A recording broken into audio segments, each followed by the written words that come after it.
Bonjour et bienvenue sur un nouvel épisode de mon podcast créatif. Moi c'est Audrey et ceci est un podcast principalement dédié à mes créations de tricot. Merci beaucoup de me retrouver pour ce nouvel épisode, j'espère que vous allez bien. Je vous préviens tout de suite, il fait extrêmement chaud, l'air est super lourd et il faut que je ferme la fenêtre pour pas vous imposer les bruits de mes voisins qui se relaient consciencieusement pour qu'il y en ait toujours un qui tonde sa pelouse chaque jour de la semaine.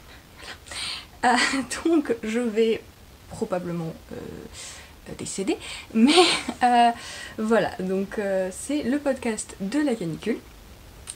Où je n'ai pas grand chose à vous montrer encore une fois puisque je travaille toujours sur des projets secrets, mais il s'avère que les projets secrets sur lesquels je suis en train de travailler en ce moment, je peux semi vous le montrer un petit peu, voilà.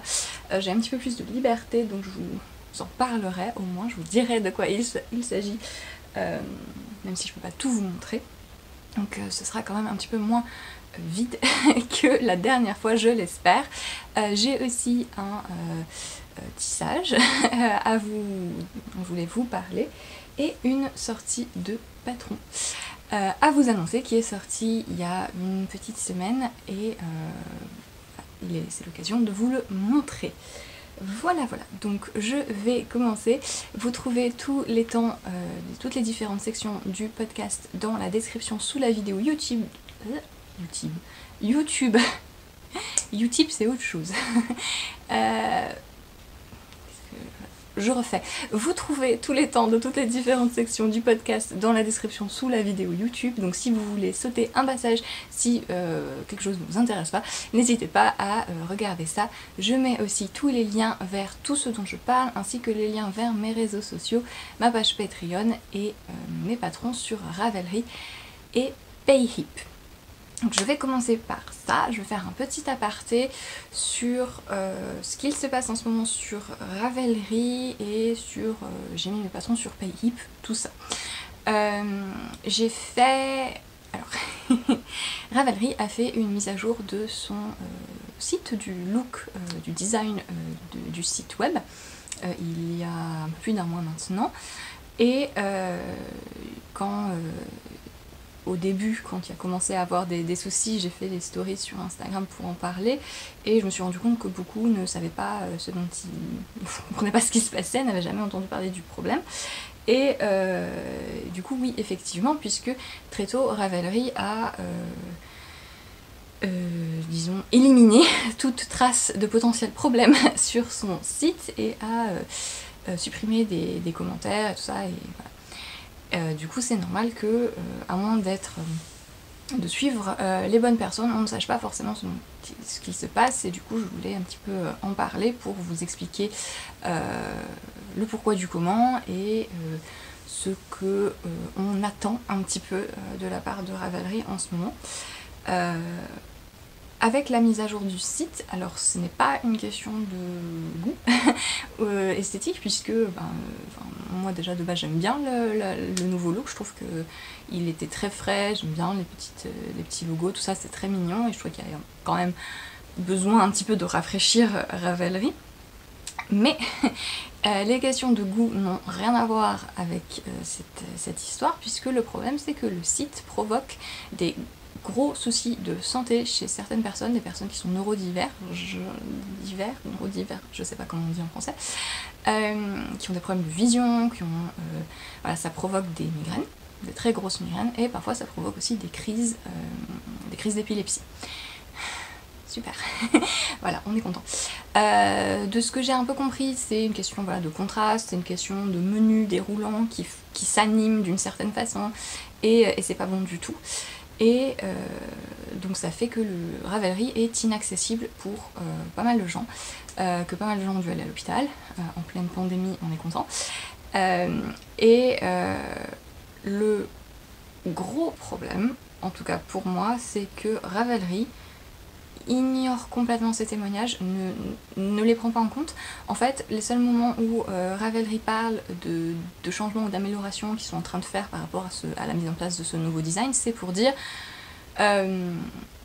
ce qui ne plaisait pas à certains d'entre vous, ou on répare des bugs, ça. Mais ils n'ont jamais je n'ai jamais vu juste mentionner le fait qu'il y avait un problème d'accessibilité en fait, et voilà, au contraire, ils refusent de laisser les avis et les commentaires des gens sur les forums Ravelry. Ils veulent absolument qu'on les contacte que par mail, comme ça personne ne voit ce qu'il se passe, et pire encore, maintenant, ils ont pris un peu la tendance à dire que les gens mentent. Donc c'est super. Voilà, on est content. Donc c'est évidemment très décevant. Assez... Enfin, je sais pas, c'est très bizarre, parce que Ravelry a toujours été très réactif en ce qui concerne les questions d'inclusivité, que ce soit par rapport au racisme, par rapport à la communauté LGBT, par rapport à l'inclusion des grandes tailles, et là, non, il y a un blocage, clairement, il y a un revirement de comportement qui est très décevant, et que je pense qu'ils le prennent très personnellement, et qu'ils ne comprennent pas que juste les gens ont fait des crises d'épilepsie, c'est tout. Enfin c'est tout, non, c'est pas tout pour eux, mais c'est tout pour Ravelry. Et du coup voilà, le problème c'est que on peut revenir à l'ancien design, mais pour ça il faut passer par le nouveau design. Et il y a aussi, ils implémentent des éléments du nouveau design qui sont problématiques dans l'ancien design. Donc quand vous êtes même sur l'ancien design, vous n'êtes pas à l'abri de recevoir un mail ou de cliquer sur un lien qui vous amènera sur une page qui aura un des éléments problématiques qui peut provoquer migraine, crise, etc. Et du coup c'est quand même, voilà, c'est pas sympa. Et le truc c'est que quand on est neurodivergent, neuroatypique, je ne sais pas le terme en français, on passe un petit peu toute sa vie à entendre des gens que si on faisait des efforts, on n'aurait pas le problème, si tant est que ce soit un problème. Et que c'est de notre faute, et qu'on fait exprès, etc. Et qu'on a juste à faire ci ou ça pour ne pas avoir notre cerveau qui fonctionne d'une certaine façon.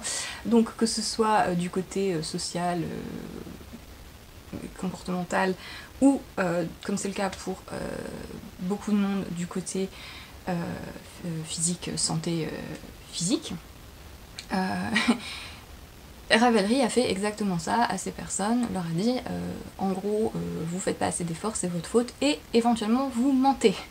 Donc c'est pas très... Voilà, c'est un petit peu difficile pour tout le monde, en priorité pour les gens qui ont perdu un accès à une communauté qui leur était chère, pour les designers, puisqu'il y a des designers qui sont affectés, qui ne peuvent plus accéder à Ravelry, le site par lequel ils travaillaient en fait, et bon, c'est voilà,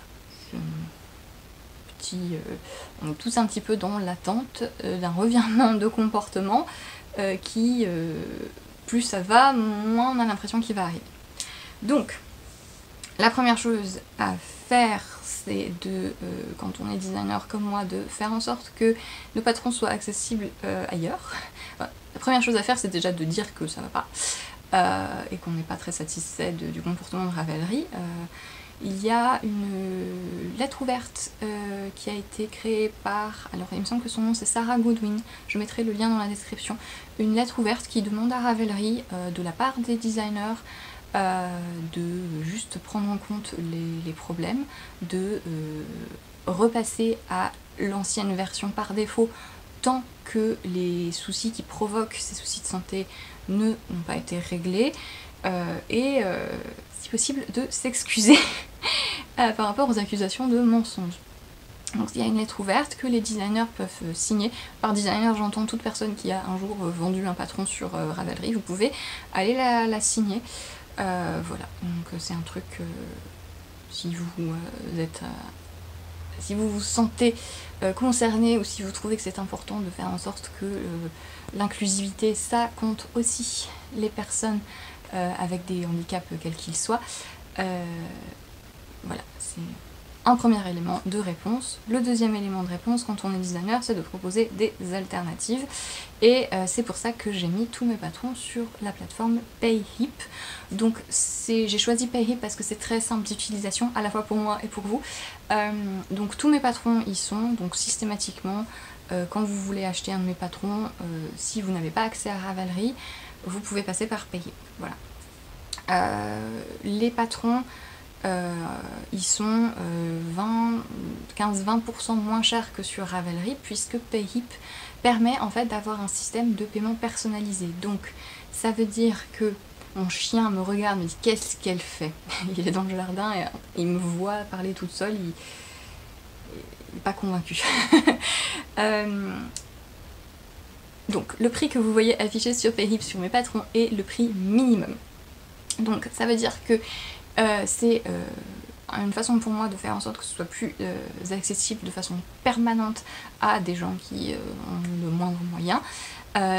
Si vous avez les moyens ou si vous voulez me soutenir davantage, vous pouvez modifier le prix et du coup soit le mettre au prix de base, disons le prix juste que je mets sur Ravelry, donc c'est voilà, 15-20% en plus, soit voilà, vous mettez le prix que vous voulez en fait. Ça marche également pour les patrons gratuits, puisque j'y ai aussi mis mes 3-4,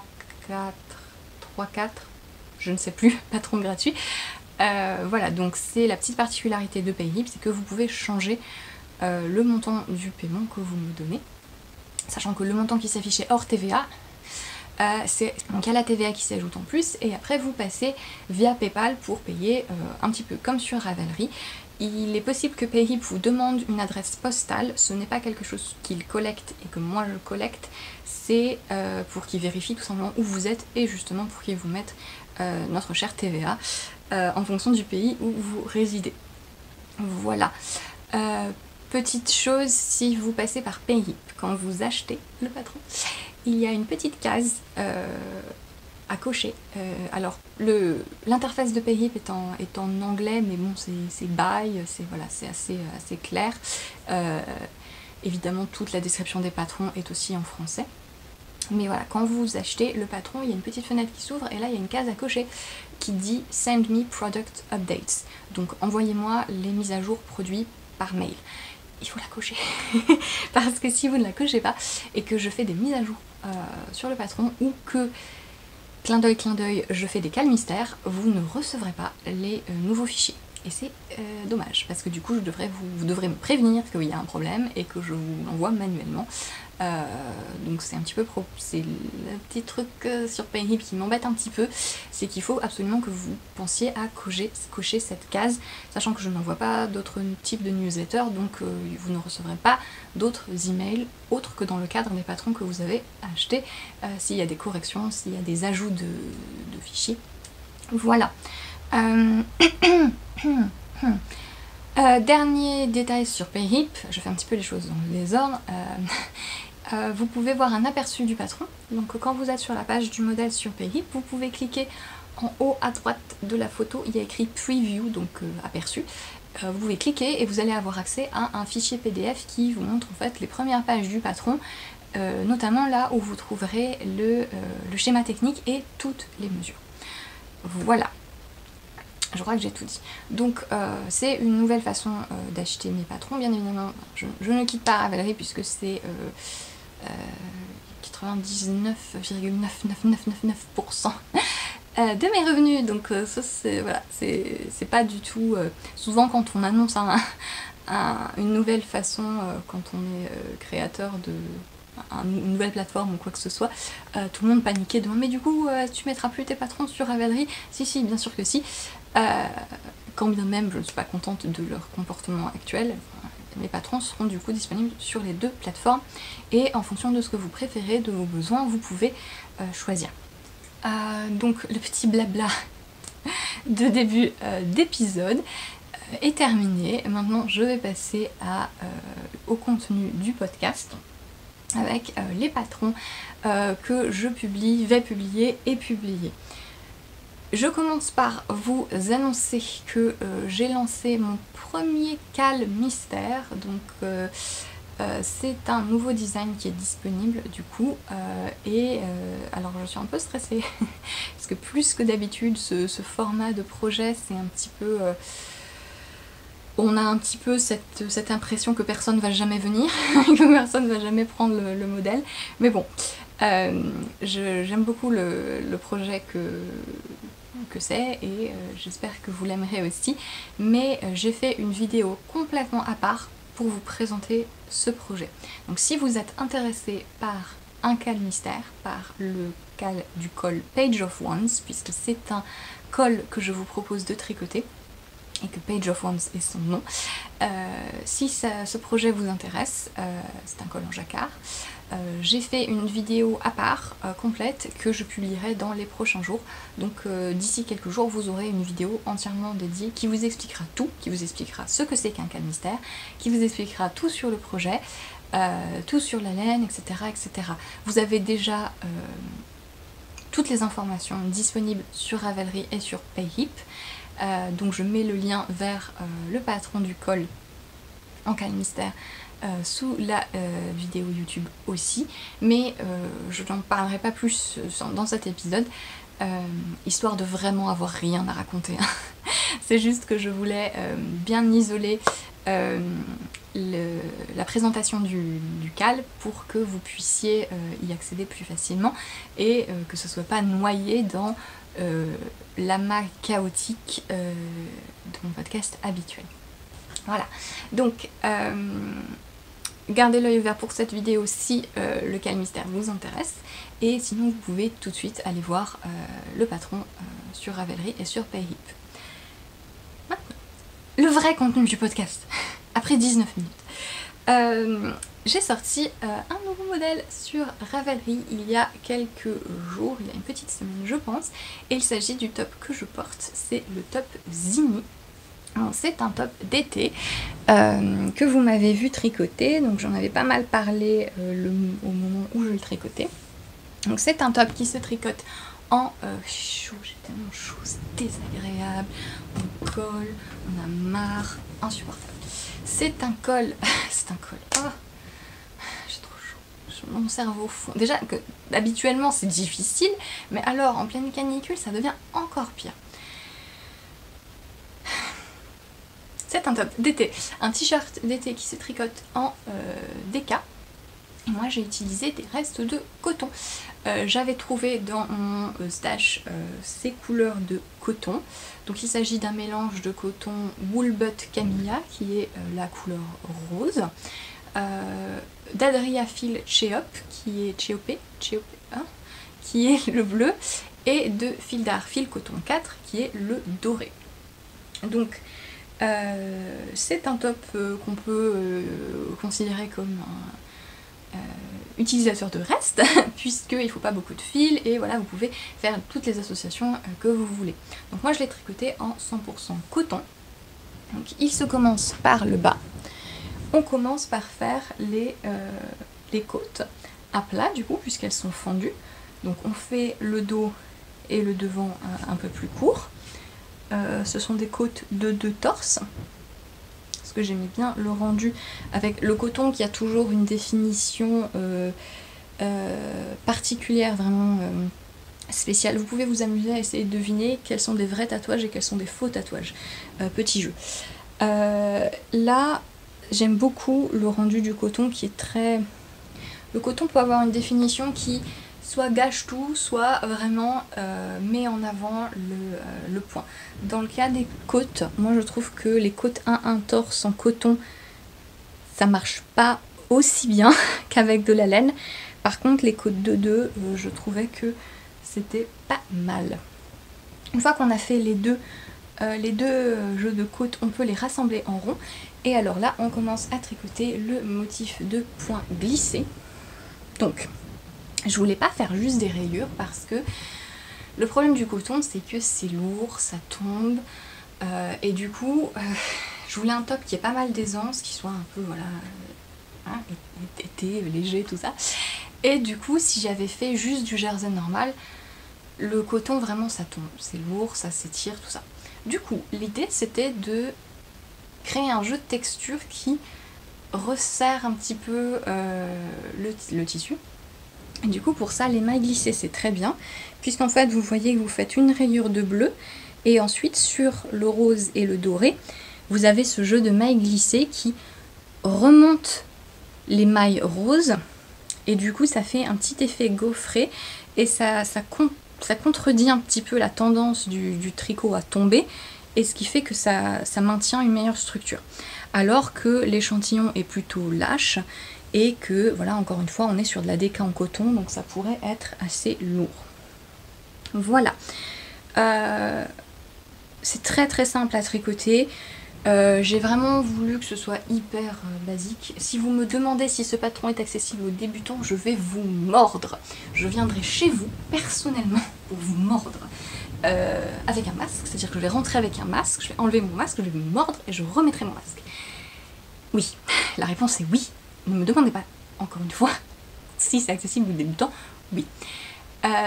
C'est très très facile. J'ai vraiment fait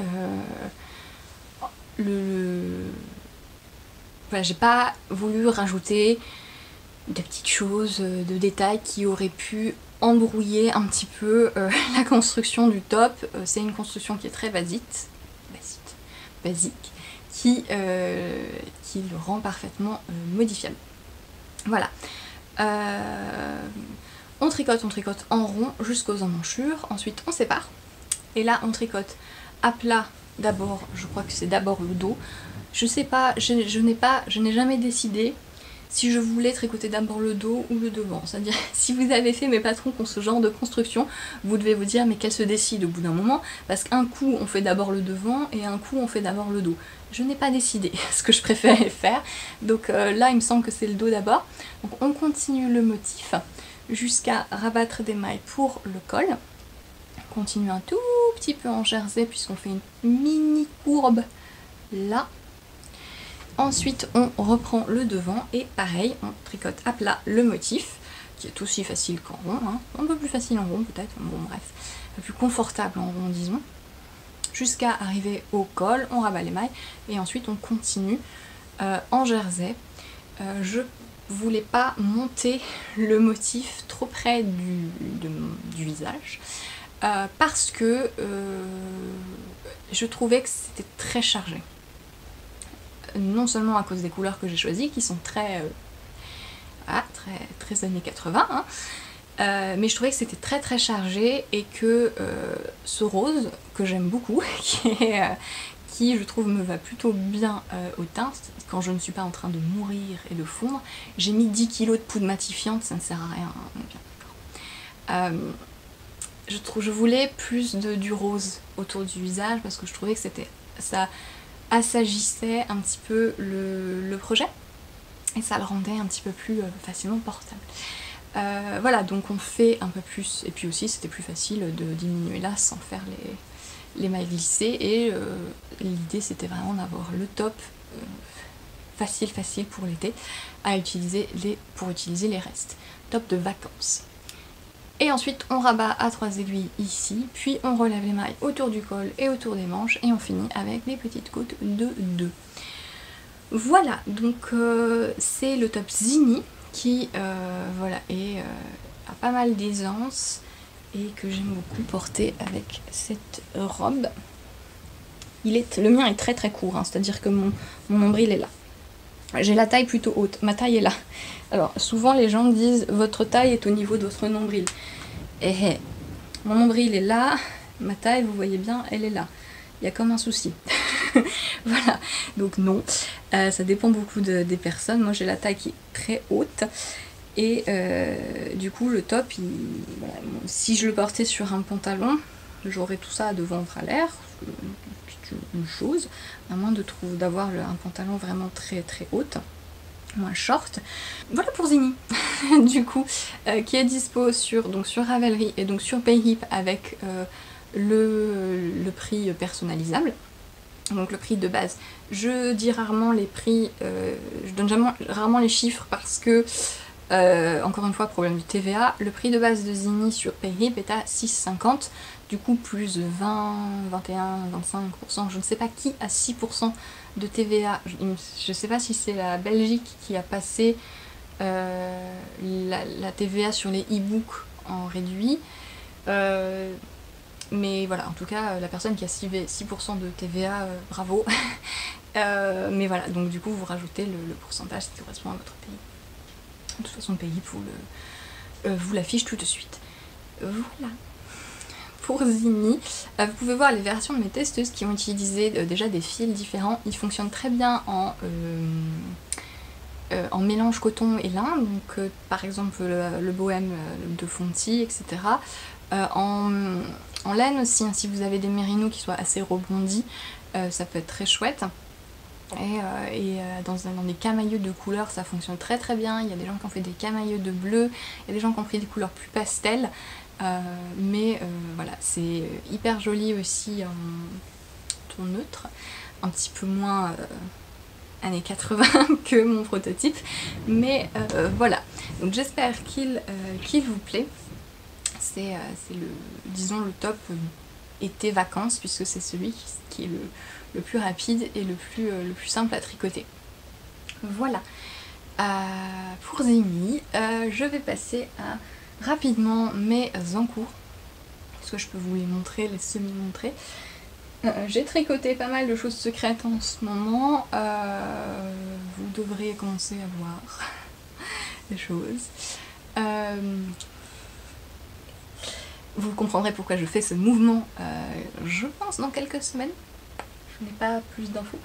Mais l'un des projets secrets sur lequel je travaille, et là je suis sur le dernier patron, donc après cela je pense qu'il n'y aura plus de projets secrets pendant un bon moment parce que c'est frustrant.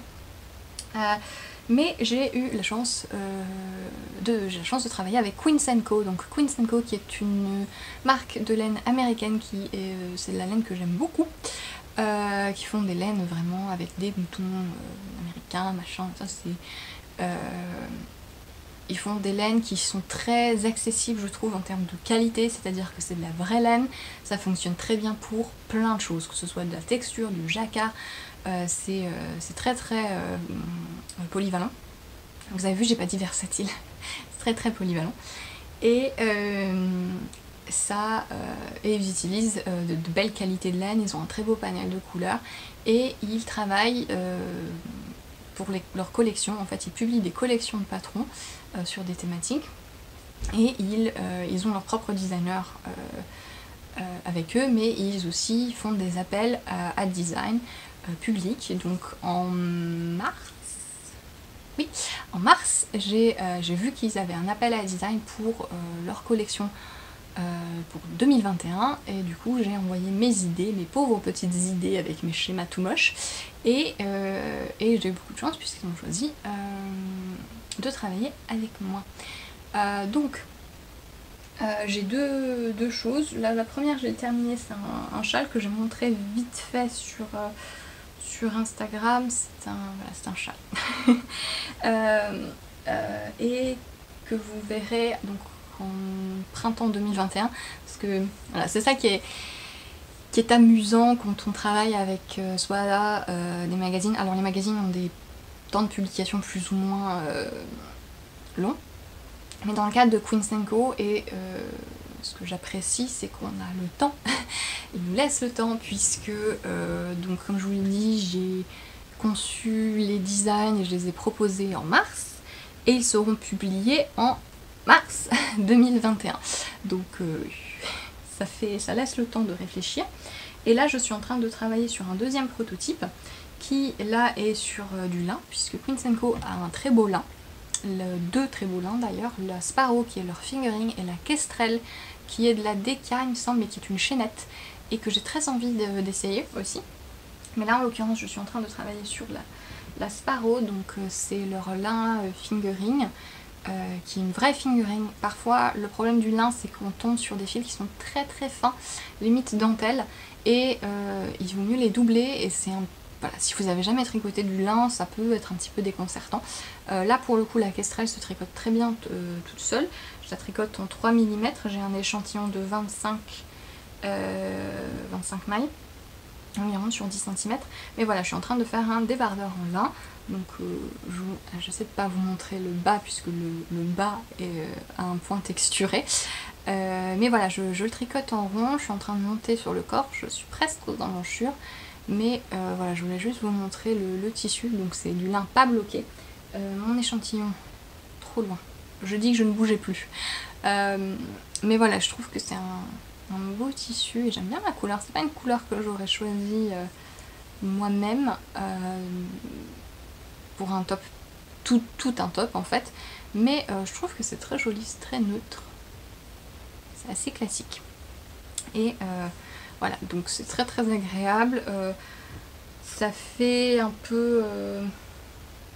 en fait, il y a un point texturé sur le bas. Et je suis perplexe tant que ce n'est pas bloqué, ce qui est souvent le cas pour du lin. Si vous changez de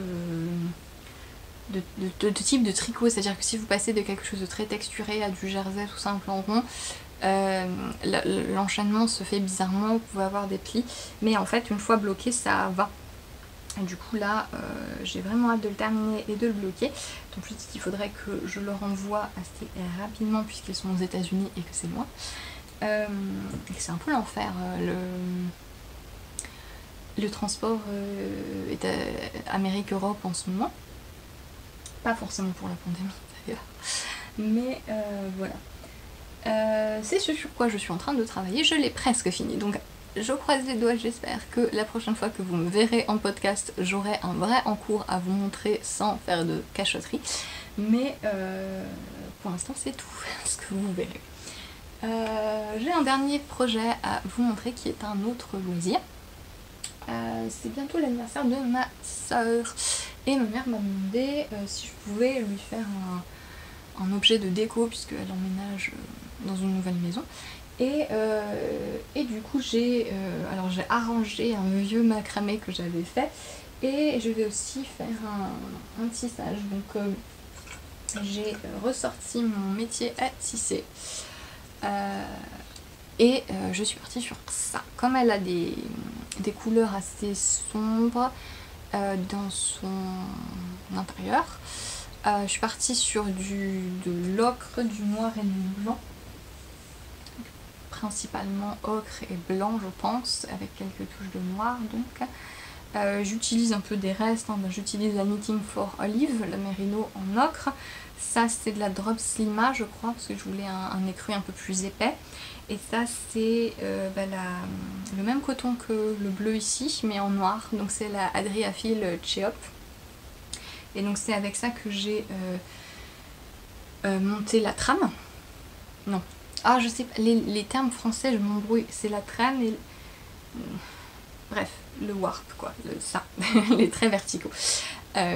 J'ai monté avec le coton noir puisque je voulais avoir un jeu en fait de transparence. J'ai fait un espèce de dessin qui ne ressemblera pas du tout au truc final, mais je pense que c'est marrant de voir la conception du truc et que après soit par autres envies, soit par flemme, beaucoup par flemme, ça ne ressemble pas du tout au projet. Donc l'idée de base c'était ça, donc faire un cadre tout noir, faire des petits triangles en enchaînant, faire des plus gros triangles et intégrer des espaces blancs. Je pense que je vais changer ça parce que ça fait un peu trop. Je trouve que ça fait un peu trop chargé et surtout si j'alterne le ocre et le noir trop, ça va faire quelque chose de très sombre et les choses très sombres en déco, c'est pas trop quelque chose que j'aime bien. Donc je pense que ça je ferai juste un jeu avec l'ocre et l'ocre en fil vertical et le noir en fil... non, inverse. L'ocre... comme les fils verticaux sont noirs, je prendrai l'ocre et je pense que je ferai du 2-2 plutôt que du 1-1. Quand vous tissez, en fait, l'idée c'est vous avez vos fils verticaux et vous passez votre fil horizontal une fois en dessous, une fois en dessus, une fois en dessous, une fois en dessus, une fois en dessous, etc. Et donc ça vous fait ça. C'est un tissage en fait. Et vous pouvez jouer visuellement en laissant plus de fils verticaux apparaître. En fait, en alternant le dessus-dessous de façon différente. Donc je pense que je ferai ça en haut avec l'ocre pour que ce soit un petit peu plus léger, avec beaucoup de blanc de l'autre côté. En attendant, ce que j'ai fait là, c'est donc j'ai fait ma base noire en tissant classiquement, donc une fois en dessous, une fois en dessous, voilà, donc ça fait un tissu qui est solide et plein et neutre. J'ai fait des petits triangles en bas et j'ai laissé le fil vertical apparaître parce que j'aime bien ça. Donc ça fait comme des trous en fait. Voilà. Au-dessus j'ai fait une ligne avec le blanc. Alors ça s'appelle du sumac. Donc ça c'est une technique qui fait un effet de tresse. En fait on enroule le fil sur des deux fils verticaux à chaque fois. Et du coup ça fait des points qui sont un petit peu angulaires comme ça. Vous faites d'abord la ligne du bas d'un côté, donc vous avez tous les points qui s'alignent comme ça d'un côté, et puis vous revenez de l'autre côté en faisant tous les points qui s'alignent dans l'autre sens. Et donc quand vous regardez la tresse, si vous la divisez au milieu, vous avez en bas les points qui vont diagonalement comme ça, et en haut les points qui vont diagonalement comme ça, et quand vous les collez ensemble ça fait une tresse. Voilà. Et maintenant je vais faire mes grands triangles, un peu comme sur mon dessin, même si je vais pas mal changer en fait. Principalement parce que je ne sais pas compter et que je n'ai pas monté assez de fils verticaux pour faire le nombre de triangles que j'avais dessiné. Mais voilà, je vais refaire en fait un petit peu la même chose. Là, tout ce que vous voyez au-dessus des grands triangles ici, ce sera vide, ce sera encore une fois les fils verticaux, donc ça fera écho à... Là vous avez la petite version, et là je vais refaire des petits jeux de triangles en laissant pas mal de fils verticaux vides. Et ensuite je reprendrai un petit peu de blanc à faire du sumac, je pense en haut, parce que j'aime bien cette technique, ça ajoute pas mal de texture. Derrière c'est un cauchemar, donc une fois que j'aurai fini le tissage, je vais beaucoup m'amuser à rentrer les fils. Ah oui, j'ai fait en bas, je suis pas sûre de comment je vais faire en bas, est-ce que je vais faire une frange ou pas. J'avais dessiné, écrit que je ferais comme des tresses, mais en fait... comme ça va être très géométrique et un peu imposant, je me dis que si en plus je rajoute une frange, ça va être très lourd. Donc je vais peut-être juste laisser les bouts du fil pendre comme ça. Dans le doute, j'ai fini. Quand vous faites un tissage, en haut et en bas, il faut sécuriser un petit peu les fils pour pas que votre fil horizontal se tombe. Si vous faites de la couture, quand vous coupez un tissu, vous avez des bouts qui s'en vont sur les bords libres en fait, c'est parce que c'est pas sécurisé, donc il faut coudre pour pas que ça se défasse. Donc là c'est un petit peu le même principe, il faut bloquer en quelque sorte les premières lignes de fil, et donc on fait ça en faisant un petit jeu de couture, ça s'appelle le hem stitch en anglais, mais en fait on passe avec une aiguille pour faire des petits nœuds. Et ça fait une jolie finition, on voit rien, mais voilà. Donc je pense que finalement je couperai juste là et que je laisserai ça sans frange, sinon ça va être trop chargé. Mais voilà, donc il faut que je me dépêche de faire ça, parce qu'il faut qu'on l'apporte à ma soeur ce week-end. Donc j'ai quelques jours pour le finir, mais bon ça va relativement vite de tisser, enfin, pas si vite que ça non plus. Mais voilà, donc du coup je pense que je prendrai des photos et la prochaine fois je vous en parlerai en montrant des photos, puisque je ne l'aurai plus avec moi.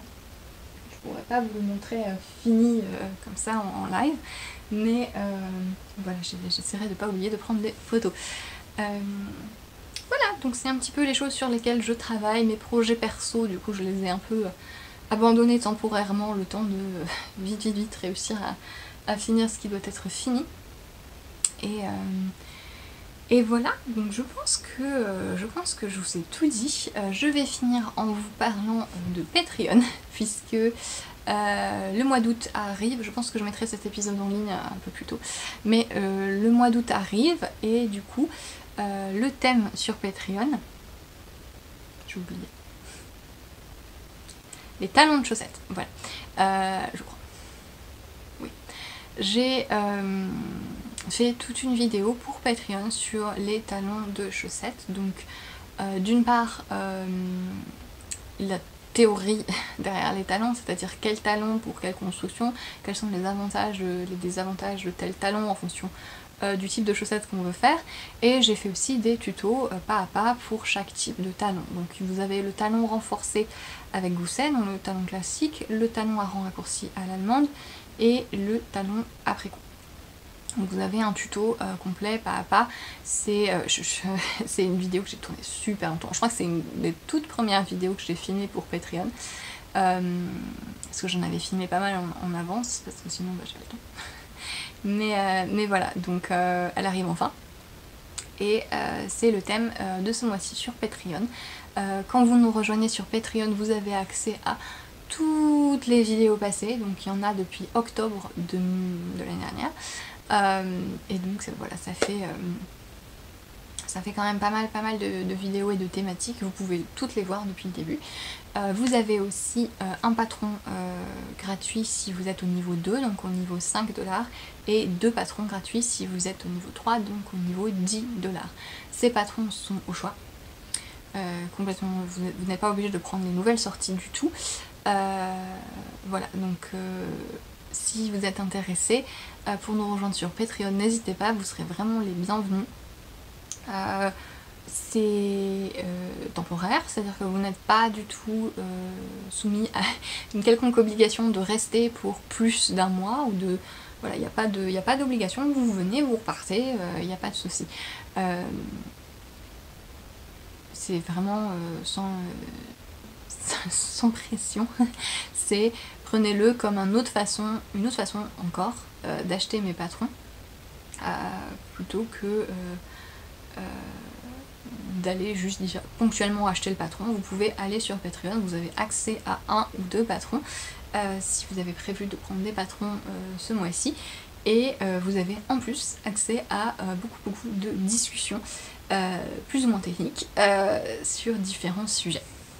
Voilà pour le petit blabla Patreon. Comme je vous l'ai dit, je vous mettrai en ligne très vite une vidéo de présentation sur le call Page of Wands, donc le call de mon premier cal mystère.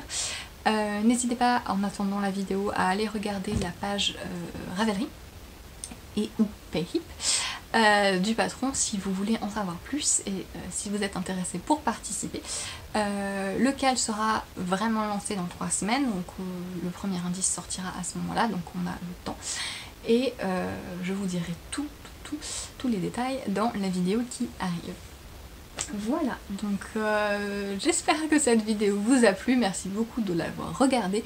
Je suis désolée si j'ai été encore plus chaotique que d'habitude, mais j'ai vraiment très chaud. J'ai vraiment très chaud. Je vais tourner ça en anglais maintenant. Je vais fondre. Voilà, donc merci beaucoup d'avoir regardé, j'espère que ça vous a plu. Je vous retrouverai, je pense, vers la mi-août. Et en attendant, je vous dis à très vite pour la vidéo sur le cal mystère. Et je vous souhaite un très beau début du mois d'août. Je vous dis à bientôt. Salut!